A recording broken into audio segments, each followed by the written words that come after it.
만일 그가 가난하여 그의 힘이 미치지 못하면 그는 흔들어 자기를 속죄할 속건제를 위하여 어린 순양 한 마리와 소제를 위하여 고운 가루 10분의 1 에바에 기름 섞은 것과 기름 한 녹을 취하고 그의 힘이 미치는 대로 산비둘기 둘이나 집비둘기 새끼 둘을 가져다가 하나는 속죄제물로 하나는 번제물로 삼아 8째 날에 그 결례를 위하여 그것들을 회막문 여호와 앞 제사장에게로 가져갈 것이요 제사장은 속건제의 어린 양과 기름 한 녹을 가져다가 여호와 앞에 흔들어 요제를 삼고 속건제의 어린 양을 잡아서 제사장은 그 속건제물의 피를 가져다가 정결함을 받을 자의 오른쪽 귓부리와 오른쪽 엄지손가락과 오른쪽 엄지발가락에 바를 것이요 제사장은 그 기름을 자기 왼쪽 손바닥에 따르고 오른쪽 손가락으로 왼쪽 손에 기름을 조금 찍어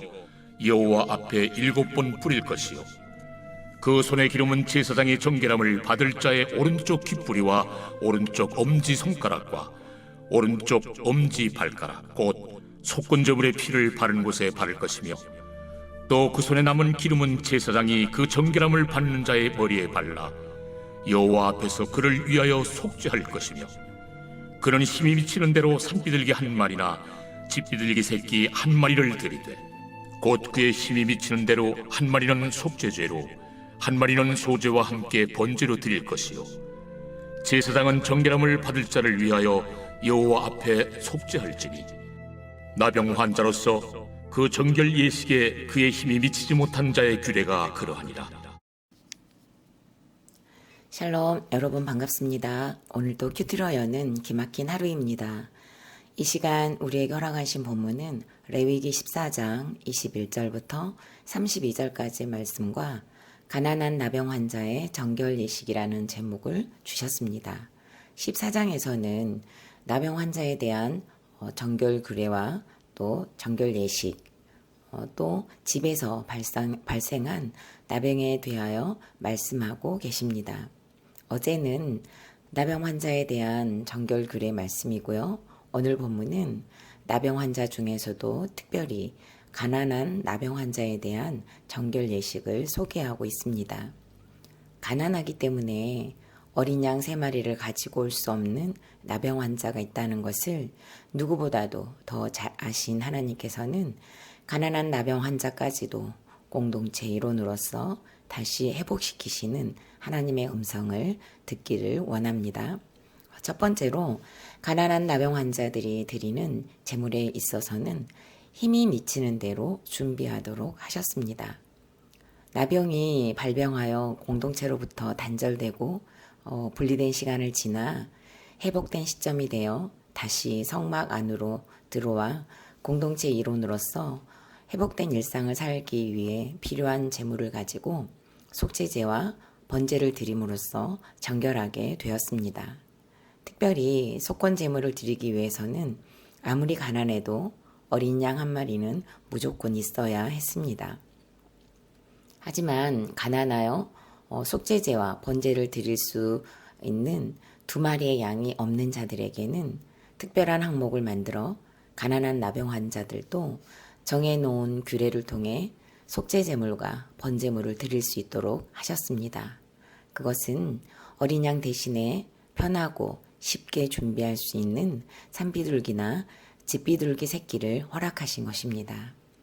아무리 가난한 환경이라 할지라도 팔레스틴 지역에서는 마음만 있으면 언제든지 산에 나가면 손쉽게 산비둘기를 잡을 수 있었고 또 극하게 가난한 집일지라도 대부분 집에서 비둘기를 키우고 있었기 때문에 그것도 큰 비둘기도 아닌 새끼 비둘기 2마리를 가지고 나올 수 있도록 하셨던 것입니다.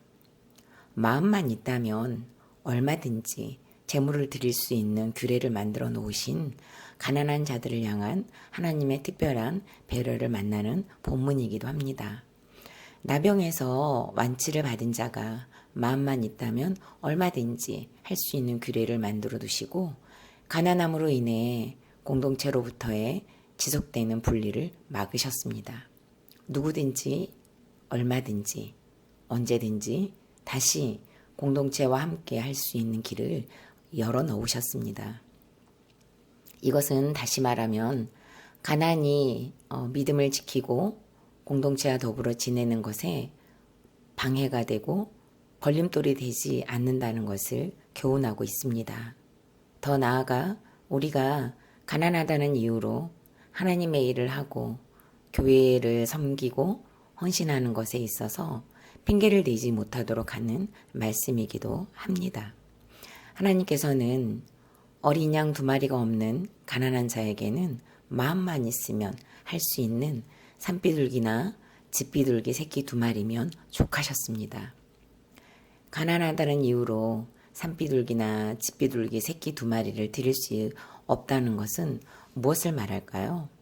그것은 마음이 없다는 것을 말해주는 것이나 다름이 없을 것입니다. 하나님께서는 힘이 미치는 대로, 그것은 힘이 닿는 만큼이라는 뜻이기도 합니다. 여기에서 힘은 하나님께 허락하신 모든 재산과 소유를 의미합니다. 그러니 하나님께서 주신 재산과 소유에서 드릴 수 있는 대로 가지고 오라는 것입니다. 만약에 소유가 없다면 이미 밖에 쉽게 구할 수 있는 산비둘기가 있기 때문에, 또한 건강만 있으면 얼마든지 구할 수 있는 재물이기도 했기 때문입니다. 하나님께서는 우리의 중심을 보십니다. 그러기에 마음만 있으면 되는 산비둘기나 집비둘기 새끼 2마리에 족하시고 어린 양 2마리를 받으신 것처럼 기뻐하신다는 것입니다. 저는 여자 목장에서는 목자로, 부부 목장에서는 목원으로 있습니다. 여자 목장은 한 목원이 계단을 오를 수 없기 때문에 교회에서 모이고, 부부 목장은 집집마다 돌아가면서 모임을 갖고 있습니다. 대부분 아시겠지만 저희 가정에서는 무엇을 준비할 만한 여건이 되지 않습니다. 어느 때는 1,000원의 헌금을 드릴 수 없는 때도 있었던 적이 있습니다. 처방에 순종하여 가고 있는 환경이다 보니 가난하다는 것이 공개적으로 다 드러날 수밖에 없는 모습입니다. 그런데 참 이상하게도 마트를 가지 못한 환경이 지속되고 있지만 목장 식구들이 먹을 수 있는 음식을 준비할 때 필요한 부식들이 끊어지지 않는다는 것입니다. 없으면 제 수준에 맞는 값싼 부식거리로 준비하고, 어느 때는 까마귀를 통해 제 수준에는 결코 구입할 수 없는 부식거리들을 보내주셔서 풍성한 식탁을 함께 누릴 때도 있습니다. 부식거리가 들어오면 가장 먼저 목장이 생각납니다. 재료를 보면 이렇게도 저렇게도 만들어 먹이고 싶은 마음이 춤을 춥니다. 저희 목장 이름이 모지리 목장입니다. 어쩌면 저를 가장 잘 설명하고 있다는 생각을 합니다. 매주 모지리 같은 먹거리이지만 함께 먹을 수 있는 목장이 있어서 감사하고 있습니다. 그리고 부부 목장은 집으로 모이고 남자 성도님들이 함께 모여서 양이 좀 많아집니다. 저희 집 차례가 되면 가장 먼저 단순한 상차림을 구상합니다. 부부 목장에서 제가 할 수 있는 역할은 가장 소탈한 상차림으로도 얼마든지 목장 모임이 가능하다는 것을 보여주는 것이라고 생각하기 때문입니다. 지난달에는 다른 목원들 가정처럼 과일과 과자를 준비했다가 폭탄이 터진 줄 알았습니다. 그래서 이번 주에는 제 환경에 맞도록 제 힘이 미치는 대로 과일 2가지와 맛동산 1봉지로 마침표를 찍었습니다. 저는 안목의 종욕이 매우 강한 사람입니다. 식탁을 차릴 때도 풍성하고 또 맛깔스럽고 폼이 나야 만족이 되는 사람입니다. 그래서 두부 한 장을 구워도 색이 나와야 하고 양념장 한 숟가락을 끼얹어도 단정해야 하는 저만의 알쏭달쏭한 규칙이 있습니다. 하지만 7년 가까이 마뜩하지 않게 적용을 하면서 제 힘이 미치는 대로 제 수준에 맞는 상차림이야말로 저의 고룩을 이룬 것이라는 것을 적용하고 있는 중입니다. 먹고 싶은 것을 먹는 것이 아니라 주신 대로 먹는 적용은 지금도 여전히 진행되고 있습니다. 그러기에 오늘 만일 그가 가난하여 그의 힘이 미치지 못하면 이라는 말씀이 너무도 은혜가 됩니다.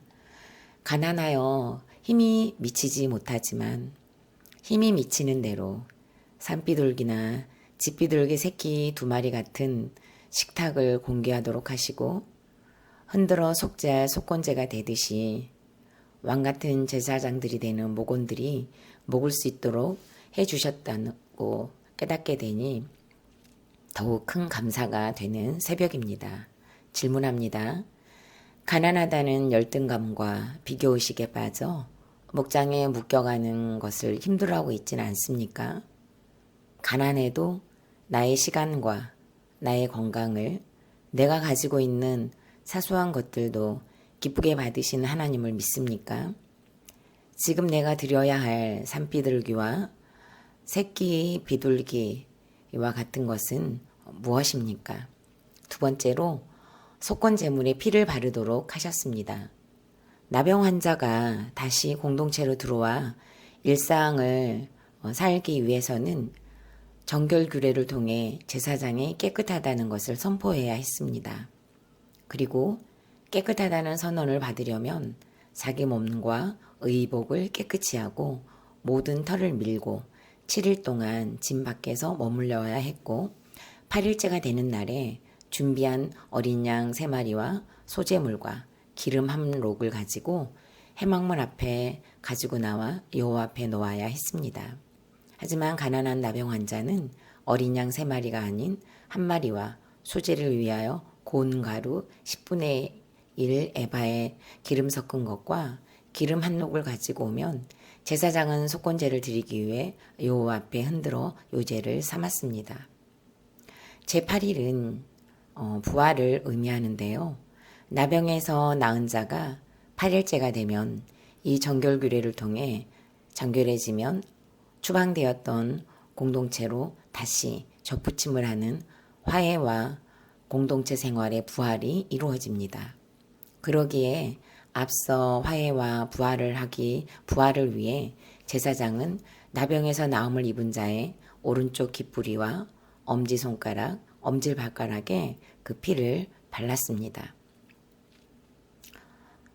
이것은 하나님의 은혜에 나의 모든 것을 내어 맡기고 주의 보혈로 씻음 받는다는 것을 의미합니다. 나병에서 나음을 입고 정결된 자는 다시 공동체와 더불어 일상을 살기 위해서는 귀와 손과 발에 보혈을 상징하는 피를 발라야 했던 것입니다. 두 눈으로는 도저히 흉측해서 볼 수 없는 나병으로 추방되었다가 나음을 입고 다시 공동체로 돌아갑니다. 되돌아온 공동체에서 아무 일이 없었던 것처럼 사라지지는 않을 것입니다. 공동체 이론의 수준에 따라 듣게 되는 말들이 나오기 마련이겠죠. 다 나은 것은 맞아? 또 재발하는 것은 아닐까? 하는 의심의 말들을 들을 수 있고 내가 없었던 동안의 일들에 대한 이야기도 들을 수 있습니다. 내 손으로 만든 음식이나 내가 만진 물건들을 가족이나 친구가 꺼리낌 없이 대하지 않을 수도 있습니다. 그동안 가보지 못한 밭이나 농장에 가는 발걸음이 기쁘고 즐겁지만 혹시 옮지는 않을까 하는 생각에 공동체는 주춤할 수도 있을 것입니다. 하지만 그때마다 내 깃뿌리에 발라진 피와 내 엄지손가락과 엄지발가락에 발라진 예수님의 피를 기억하며 정결케 되었다는 것을 되새기면서 그럼에도 불구하고 여전한 일상을 살아낼 것을 권고하고 있습니다. 뿐만 아니라 흉측한 나병과 다를 바가 없이 흉측한 나의 죄가 내 귀와 손과 발을 통해 마음까지 번져서 외모도 흉측해지지만 속사람도 그와 마찬가지로 흉측해버린 나의 죄를 기억해야 함을 암시하기도 합니다. 단 하루도, 단 한 시간도, 아니 단 한순간도 온전할 수 없어 흉측한 나에게는 날마다 속건 제물의 피를 가져다가 내 오른쪽 귓부리와 오른쪽 엄지손가락과 오른쪽 엄지발가락에 발라야 하는 우리라는 것을 기억해야 합니다. 우리 스스로는 결코 정결케 될 수 없기에 오늘도 우리는 예수 그리스도의 보혈의 피를 내 온 몸과 마음에 발라야 의롭다함을 얻는 것입니다. 질문합니다. 오늘 나는 예수 그리스도의 보혈의 피를 발라야 할 곳, 나의 중독, 나의 죄피는 무엇입니까? 내가 듣고 싶은 말, 내가 하고 싶은 일, 내가 가고 싶은 곳은 어디입니까? 여기에 내 믿음의 현주소가 있음을 묵상해 보시기 바랍니다. 세 번째로는 피를 바른 곳에 기름을 바르도록 하셨습니다. 큐티인의 해석을 옮겨보도록 하겠습니다. 속건 제물의 피를 정결함으로 받을 자에게 바른 후에 제사장은 기름을 찍어 여호와 앞에 7번 뿌립니다. 이는 기름을 여호와께 성별하여 드린다는 뜻이며 권능과 능력의 근원이 여호와이심을 고백하는 행위입니다. 그 후 제사장은 기름을 이미 속건 제물의 피가 묻어있는 정결함을 받은 자의 오른쪽 귓부리와 오른쪽 엄지손가락과 오른쪽 엄지발가락에 바릅니다. 그런데 이때 기름을 피 위에 바르는 것이 중요합니다. 성령의 사역은 속죄의 능력을 바탕으로 이루어지기 때문입니다. 라고 했습니다. 기름은 성령 하나님을 의미한다고 했습니다. 그러기에 속죄를 의미하는 피를 바른 그 자리에 기름을 바름으로써 아무리 가난한 자라 할지라도 나병에서 나음을 입었을 경우에는 빈부와 상관없이 동일한 제3의 은혜로 나음을 입은 자가 여절한 방식으로 공동체에서 말씀대로 믿고 살고 누리는 은혜를 보장하고 계시는 것입니다. 나의 죄가 공동체에서 오픈되는 것으로 드려지면 하나님께서는 속죄 제물로 받으셔서 공동체의 귀로 흘러 들어가고 공동체의 손과 발까지 흘러 서로의 상처와 열등감들을 나누는 성령의 기름이 발라지고 있다는 것을 믿으시기 바랍니다.